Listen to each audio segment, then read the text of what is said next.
What do you wonder? That's a good question. I wonder a lot about the future. I wonder if I am choosing the right pathway in terms of how I'm living my life. I wonder a lot of stuff, like what's out in the universe. With the question, what do you wonder? I mean, we could go really, really deep into this. I wonder how long I'm gonna have on this earth and if I'll accomplish my purpose. I wonder why people complain all the time. I wonder where I'm gonna be at in the next 5 to 10 years. We both wonder, I think, if there's ever gonna be grandchildren coming along. I wonder if my kids are going to have a good life. I wonder how we got here. What do we wonder about him? I wonder when he's gonna start to lose some weight. Yeah, I wonder.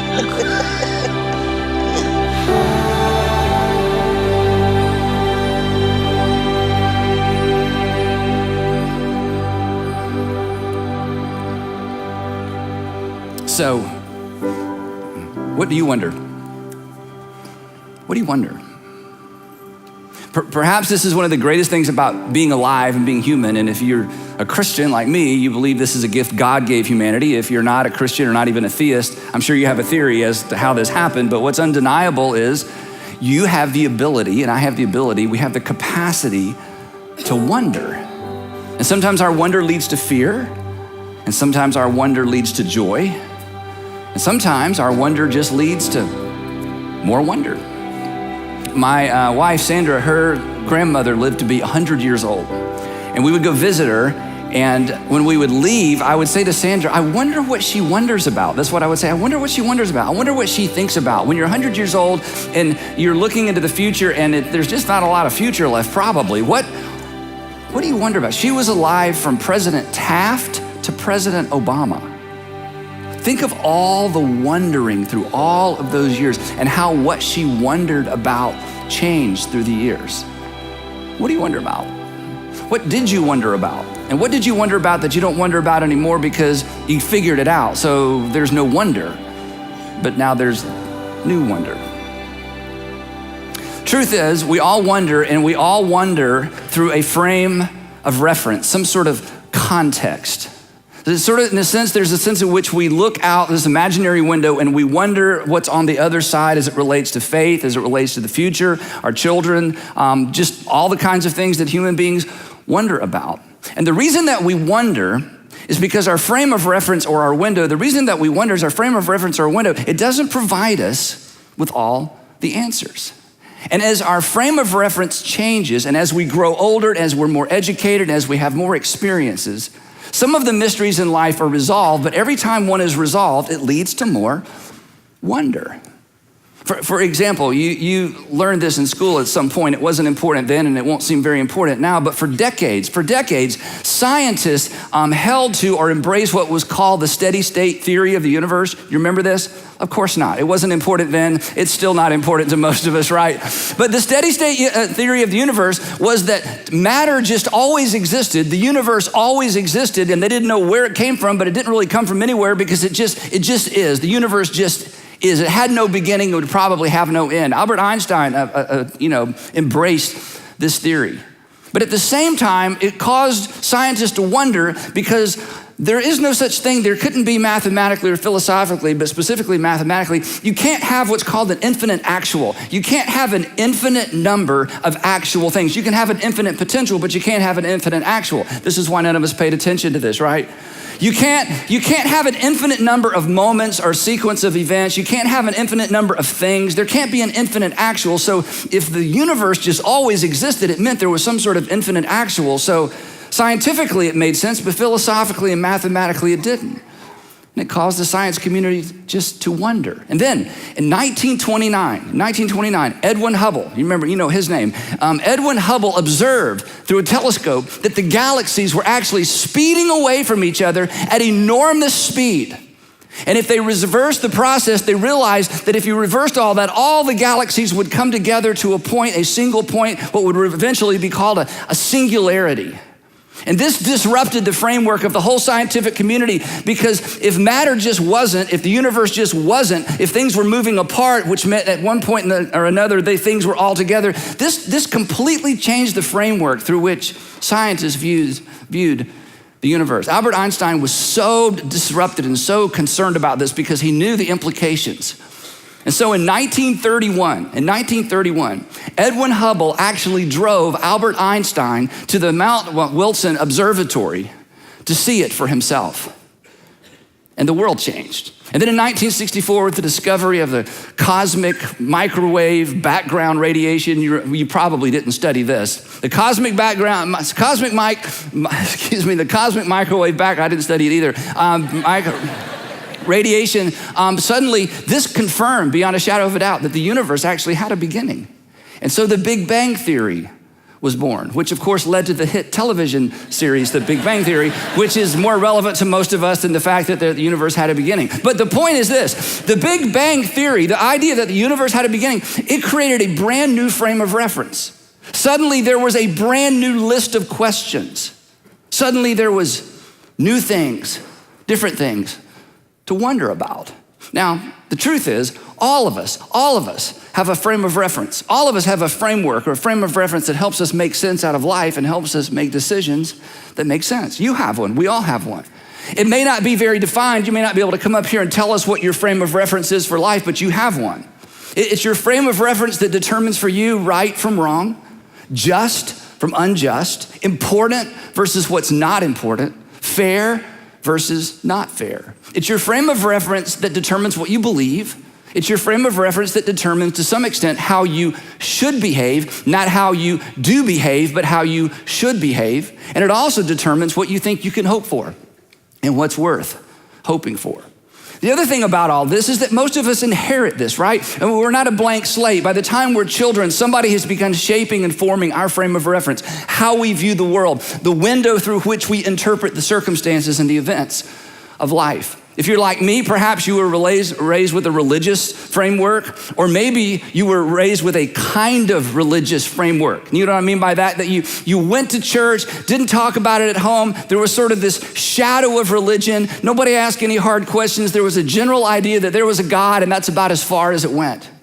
Or maybe you were raised with a purely academic framework, that it's all about the head, it's all about the mind, or even more specific, a scientific framework, or perhaps a combination of those two. Or maybe a moralistic framework, or almost a legalistic framework, where you were taught this is how you behave, this is how you behave. Your entire framework for life was behaving the right way. You have to behave correctly. Or perhaps it was opportunistic, that is, you look out for yourself. Always look out for yourself, nobody else is gonna look out for you. Or perhaps even though the term wasn't used, it was more like karma, that stuff happens for a reason. Or maybe fate, stuff happens for no reason. But to some extent, whoever raised you within the context of some framework, and they handed this off to you, and all of us, because we were children, what did we do? We adopted it. And then as we got older, as we went to school, and as we learned, and as we realized how much smarter than our parents we were, we began to adapt it. And then some of us realized our parents were smarter than we thought they were, and we went back to their original framework and readopted it. But some of us, perhaps many of us, abandoned it. And the reason we abandoned it is because as we experience life, and as we begin to continue to grow, and as we continue to learn, much of the framework we were handed, much of the framework that we were given, that we inherited, it just didn't make sense anymore. It just didn't line up with reality anymore. And when life doesn't make sense, or when life doesn't add up with our framework, it leaves us wondering. And it's disturbing. If you've ever learned something or observed something or experienced something that just didn't line up with the way you thought the world worked, it's very disturbing. It's bewildering. And not only does it leave us wondering, when it comes to our personal lives and when it comes to our personal behaviors and when it comes to the way that we manage life and our relationships, sometimes it leaves us wandering. Like a dog that suddenly got off the leash. Like the canary that, suddenly was out of the cage. Like a cat Doesn't work with a cat. Like a dog that was suddenly got off of its leash or a bird that got out of its cage. And the truth is, and most of our experience attests to the fact that when we wander, we do not generally wander in good directions. So for the next few weeks, I want to talk to those of you who would say, you know what? I was raised with some sort of religious framework. Maybe it was Christianity, maybe it was some other religion, but it was some sort of theistic framework. Maybe it was very specific. Maybe it was ill-defined. But over time, life just didn't line up with what you were taught, with what you believed, with what maybe the church presented to you. And over time, you lost your faith.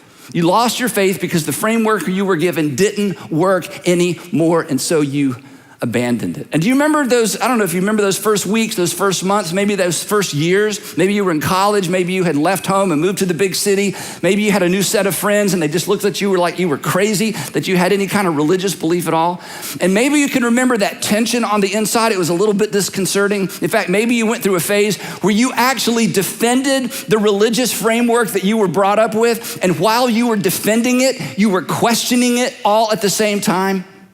And then you would lay in bed at night, and what would you do? You would wonder, and you would think about this new information, the book that you read, the article you were given, the hypocrisy perhaps you saw at home, or maybe the hypocrisy that you saw at church. And at first, the tension, it was very disconcerting.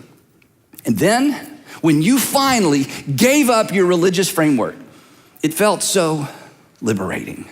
You were free, and you were so smart. And you had more information than your parents, and you could argue circles around your friends. And suddenly a whole world opened up to you that was so much larger than the religious world that you were brought up in. And then the wandering began, didn't it? It always does, because oftentimes wonder leads to wonder. It doesn't have to. But whenever we let go of a framework that we grew up in, wondering always leads to wandering. It always leads to wandering because as we develop a new framework, a new worldview, or a new you view, we begin to try to match our behaviors with the framework that we've adopted. It's just human nature to do so. So, as we move toward the celebration of Christmas, and as we move specifically toward the celebration of the birth of Jesus, I want to invite you to re-invite Jesus back into the center of your worldview. As we move toward the celebration of Christmas, you can't avoid Christmas. You can reinterpret it or decide it doesn't mean anything. That's just a traditional holiday. That's fine. But as we move toward that, because you can't avoid it, I want to invite you to consider reframing your life around or re-inviting the person of Jesus back into your framework. And it doesn't have to be the version that you left as a child or the version that you left as a college student, but I want you to at least consider it. Now, I've been doing this a long time, so I know how some of us think. I know how I would think. And for some of you, you would say, you know what, that's interesting. And if it's just an purely academic exercise, and if it's just purely a mental exercise, okay, I may follow you through this. But you need to understand, Andy, I feel like the price of admission or the price of readmission, the price of saying I'm gonna somehow recreate a framework around something religious or something that has to do with Jesus, I feel like the price is too high because I think the price would be my mind. Because of course, your assumption, and I understand this, your assumption is that Christianity requires faith, and that faith leaves in its wake reason and experience. In fact, you would say, Andy, the religion I grew up with, and as I understand religion, it's kind of faith in faith. And when I was a child, that worked for me, but it didn't work for me as an adult. I still can't even imagine it. So while I might consider re-inviting Jesus to be part of the framework of my life, I'm not willing to sacrifice my mind. And here's some great news, and perhaps no one told you this before. The original version of Christianity did not require anyone to sacrifice what they observed, what they knew, and what they experienced. You may feel like the price of readmission is your freedom, and you're right about that, because following Jesus or reframing your life around the person of Jesus, it will cost you something. It will require you to say no to you. But hey, every frame of reference, every worldview, every you view requires you to say no to you. Because regardless of your frame of reference, you have some oughts, correct? You have some ought nots. Regardless of your frame of reference, you have some regrets. You have some things you wish you could go back and undo. So the whole idea of having to say no to you is not new. It's just which no is gonna be part of your frame of reference. Besides, if I can just be personal, and this may offend you, so don't leave early or tune out early. There may be a fatal flaw to your current frame of reference. And the fatal flaw, this is the offensive part, it might be you. I mean, come on, what do you know? What do we know? What do you know? What do we know? At every season, isn't this true? At every season of our life, our frame of reference changes. I mean, we hated our parents for taking us to the dentist, and now we drive ourselves. What happened?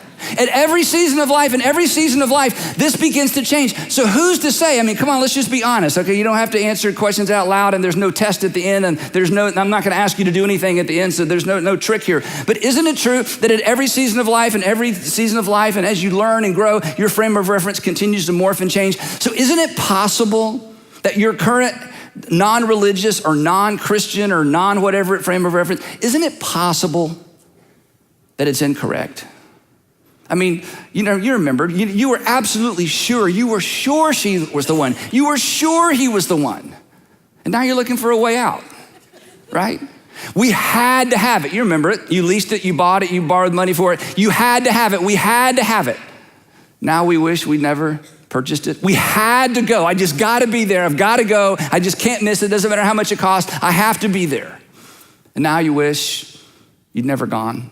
You were so mad. Remember how mad you were? You were so mad. I can't believe she would do that. I can't believe he would say that. I can't believe I'm just so mad. And then you heard the rest of the story. So, just to bother you, come on. What do we know? Because here's what I know about you, and here's what you know about me. My frame of reference, your frame of reference, my worldview, your worldview, my way of seeing and interpreting the events of the world, and your way of seeing and interpreting the events of the world, it's limited. Now, here's what Christians believe. In fact, if you grew up as a Christian, you may not know that this is what you believe because no one told you, and I'm so sorry about that. In fact, it's one of the reasons you left, and it's one of the reasons it was so easy for you to leave. But Christians believe, because the New Testament authors tell us, that God so loved this world, and that while he waited for mankind's knowledge and experience to build and build and build, in fact, one of the greatest gifts God gave to mankind, or one of the greatest gifts that natural selection gave to mankind, and I'm telling you, I say to Sandra tongue-in-cheek all the time, boy, evolution sure is smart. It sure is smart. It sure is smart. Look what it's done. It's so smart. Natural selection is so smart. Something so impersonal as evolution and natural selection has certainly created some extraordinarily personal experiences and feelings. So however you get there, Christians believe that while mankind has continued to grow in our knowledge, because we're able to write things down and pass it on generation to generation to generation, that while all of that happened over time, that God rushed ahead so that we could know what God is like. So that instead of our knowledge building and building and building, and finally there's a breakthrough one day and we finally discover what God is really like, God did something extraordinary. And what Christians believe, and what I want you to reconsider if you don't consider it or if you've abandoned this way of thinking, Christians believe that God sent someone to our side of the frame to be a point of reference. That Christians believe, the New Testament teaches that God didn't wait for us to discover what perhaps we would never discover on our own. That God sent a person to our side of the frame to be a point of reference.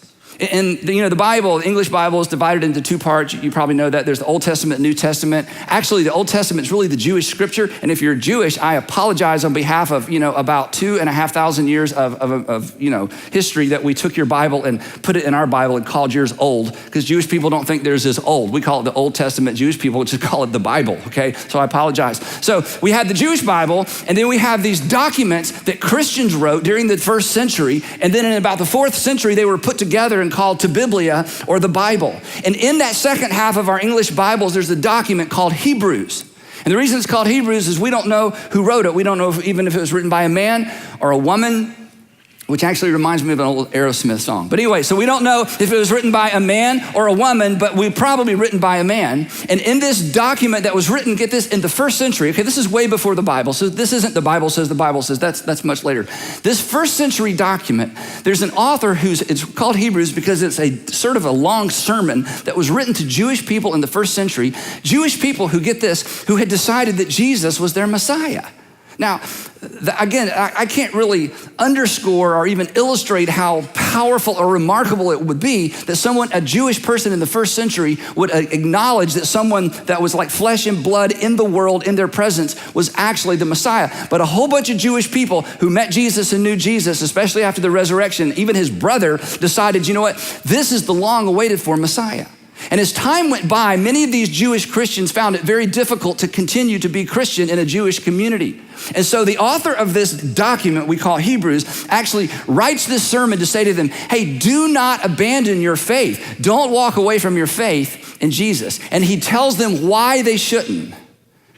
And the answer to the question of why they shouldn't walk away from a framework that was built around the fact that God sent someone to our side of the frame to be our point of reference, the answer to the question why they shouldn't walk away was really just one word. So I want to read you a few verses from this document. Then I want to ask you a question, and then we'll be done. Here's what he wrote. He said, therefore, and this first part is so amazing. He says, therefore, since we have, past tense, present tense, since we have a great high priest, which that's, the Jewish people got into that because the high priest was the person between the rest of the world and God.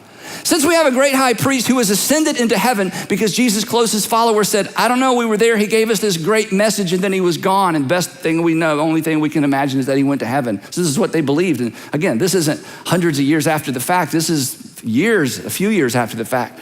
Since we have a great high priest who has ascended into heaven, Jesus, the Son of God, since we have him, that's the reason we should hold firmly to the faith we profess. Now, this is the whole shooting match right here in a couple of verses. Here's what he's saying, or let me tell you what he's not saying. He's not saying, since everything is going well, since everything is working out, since we've got everything we need, since we've resolved all the mysteries of the universe, since we have resolved all of our wonder, since we have answers to all of our questions, let's continue to follow Jesus. That's not what he says. That's what we want. But he says, no, since there is Jesus, since God sent Jesus, we should hold firmly to the faith we profess. Later, he says this, and we're going to come back to this in part 3 of this series. He says this. He says, therefore, since this happened, here's what we should do. Therefore, since we are surrounded by such a great cloud of witnesses. Now, he's just gone through a list of Jewish heroes who did extraordinary things that most of them are documented in the Jewish scripture. He says, since we have this whole group of people behind us, here's what we should do going forward. And the reason he leverages this great group of people that were famous to Jewish people, not so much to those of us who aren't Jewish, is this, that the Jewish people believed that God was going to do something in the world for the world. Jewish people believed since the time of Abraham that God was going to do something in the world for the entire world, which was preposterous because Abraham said that God told him that he would become a family and become a nation, and that through that nation, this was the part that in ancient times didn't make any sense, that the entire world would be blessed. And so everybody following Abraham believed that God was going to do something in the world for the world, in the world for the world, in the world for the world. And Abraham died and didn't see that promise fulfilled. And the generation after Abraham died and didn't see that promise fulfilled. And the generation after that died and didn't see that promise fulfilled. And the author of Hebrews says, hey, listen, you need to hang on to this faith that centers on and frames out who Jesus is, because many, many, many generations have come and gone, hanging on to, clinging to the promise that God was going to do something in the world for the world. And folks, God has done something in the world for the world. So if that group of people were able to maintain faith as they looked forward to something, how much more so those of us who have experienced the fulfillment of that promise in our world? That they were on the fulfillment side of the promise. They were on the fulfillment side of all those predictions. God had in fact done something in the world. So he's saying to his audience, hey, why would you let go of the very thing that God had promised? And these people, they believed even though they didn't see it fulfilled. They believed even though they didn't see it fulfilled. They they clung to that promise. They went to their deathbed going, I wonder if we're wrong. I wonder if that's going to happen. I wonder if what we were told God told Abraham is true. And in fact, it turned out God has done something in the world for the world. So he said to his first century audience, of all people, of all generations, we need to maintain our faith. God has done what our forefathers, the people who came before us believed he would eventually do in the world. And he says this, so therefore, since we are surrounded by such a great cloud of witnesses, let us throw off everything that hinders, anything that gets in the way of that, and the sin that so easily trips us up or entangles us or gets all wrapped around our ankles. For some of you, here's what that verse means. The sin, because you were raised with a religious frame of reference, the sin because you were raised maybe in church, the sin that caused you to feel guilt. And then you got tired of feeling guilty. And there were only two ways to resolve it. Either you dive back into this frame of reference that says what you're doing is wrong, or you get a new frame of reference. You decide none of that's true. You decide perhaps there is no God, or if there's a God, it's not a personal God, and that impersonal God could care less how you live your life. And you changed your frame of reference, and the guilt level went down, and the shame level went down. And suddenly you felt better about yourself, even though you hadn't changed anything you were doing or not doing. You just changed the way you viewed the world. How did I know? Because for year after year after year, I've heard that story. Andy, I just got tired of feeling guilty, and I didn't want to stop, and I didn't want to get out of the relationship, and I didn't want to change my way of living. So I just dismissed the entire frame of reference that told me I was wrong. But do you know what else I hear? And maybe this is your experience as well.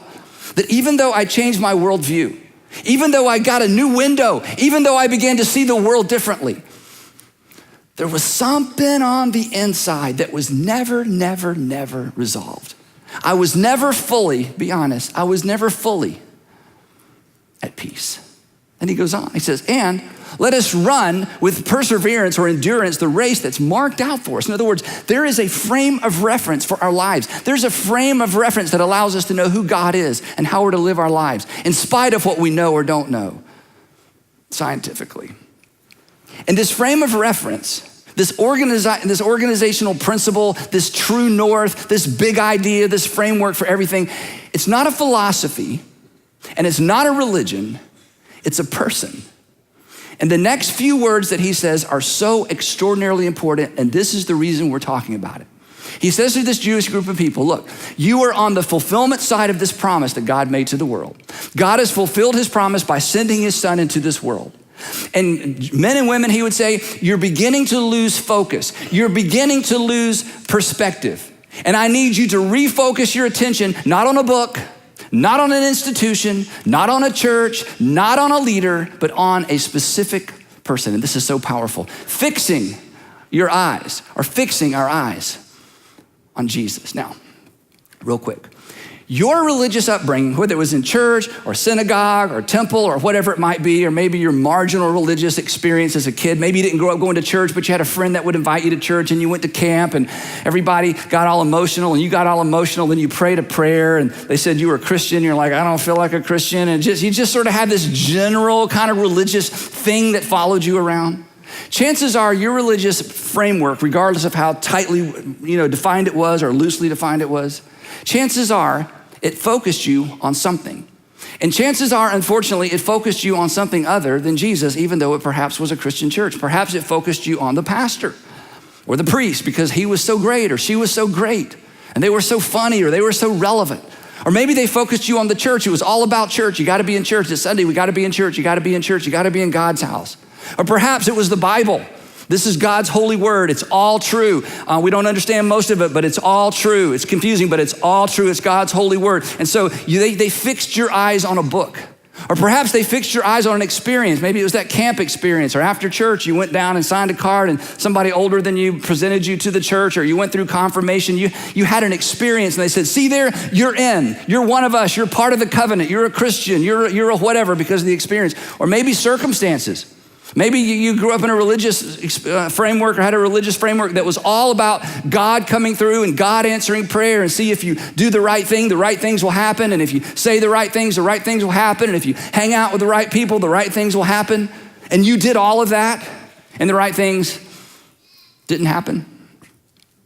This is why so many people who grow up with even a Christian framework walk away from their Christianity. Because unfortunately, the group they grew up with, and it was unintentional, fixed their eyes on something other than what the author of Hebrews and the writers of the New Testament tell us we're to fix our eyes on. We're to fix our eyes on Jesus. Why? He tells us, because Christianity didn't begin with church. And Christianity didn't begin with a book. And Christianity didn't begin with an organization. It didn't even begin with a philosophy. It didn't even begin with theology. That Christianity began with a person.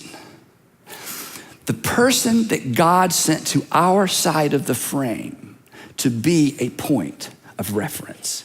The person that God sent to our side of the frame so that while we caught up with all of God's mystery of the universe, the mystery of the human body, the mystery of life, that in the meantime we could know where we stood with him. Here's how he says it. Let us run with perseverance the race marked out for us, fixing our eyes on Jesus, the pioneer, that is the founder and the originator of faith. Again, Christianity didn't begin with a philosophy or a theology or a belief system. It began with a person. He says this, not only the pioneer, but also the perfecter of faith. That is that's a person that brings something to a successful conclusion, a perfect landing, the perfect parallel parking. He says that Jesus is the author and the originator of our faith. The whole thing stems from him. It all rests on him.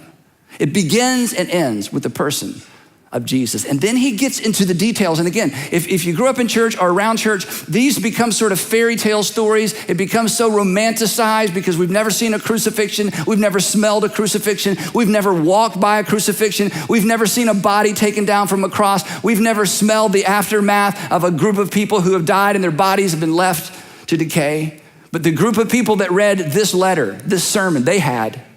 And he says this, who for the joy set before him, he endured the cross, scorning its shame, and sat down at the right hand of the throne of God. And then these powerful two words, because he's drawing them back in to a different frame of reference, the one that they had lost focus of. He says to them, and I think he says to me, and I think he says to you, consider him. Consider him. Reconsider him. Consider his life, not what you've been told about him. Consider his teaching, not necessarily what you've been taught. Consider his claims, not necessarily the things that people have claimed about him. Consider him. Consider him, not them. Consider him, not that. Consider him, not all of those things. Consider him, not your experience. Consider him, not your circumstances. Consider him who endured such opposition from sinners. And here it is, so that you, his first century audience and you, so that you will not grow weary and lose heart or lose faith. The reason perhaps that you walked away from a frame of reference that referenced Jesus is because perhaps somewhere along the way, your focus was no longer Jesus. It was something or it was someone else, because God showed up on our side of the frame to be our point of reference. So here's a question as we wrap this up. If once upon a time you wondered and then you wandered, if at some point in the past, maybe college, maybe right after college, maybe right out of high school, or after your parents got a divorce, or your brother went through that horrific thing and everybody prayed, the preacher said, if we have enough faith, he'll be healed, and he wasn't healed, and then everybody went on with their lives and pretended like nothing bad had happened, and you were just left spinning in the wind. If you wondered and then you wandered, Here's the question that I'd love you to consider. What was the faith that you lost, fixed on, and fastened to? If at one point you wondered because it just didn't make sense anymore, and you did away with the religious framework, and you did away with Christianity, and you did away with the church, here's my question for you as I invite you back as we approach the celebration of Jesus' birthday. What was your faith fixed on and fastened to? And my hunch is this: it was not fixed on and it was not fastened to Jesus. It was something or someone else. And the reason it was so easy for you to wander, the reason it was so easy for you to jettison that frame of reference is because circumstantial and experience-based faith, circumstantial, that if it all works out, God's for me. If it doesn't work out, where's God? Circumstantial-based faith, experience-based faith will not survive the pleasures or the pressures of life. In fact, the pleasures and the pressures of life eventually make faith inconvenient and implausible. So, if you wondered and then you wandered, here's something to ponder. Perhaps your eyes got fixed on the wrong thing. Perhaps your eyes got fixed on the wrong person. That's something to wonder about. And hopefully, it'll create enough wonder that you'll wander back here next week for part 2 of Welcome to Wonderland.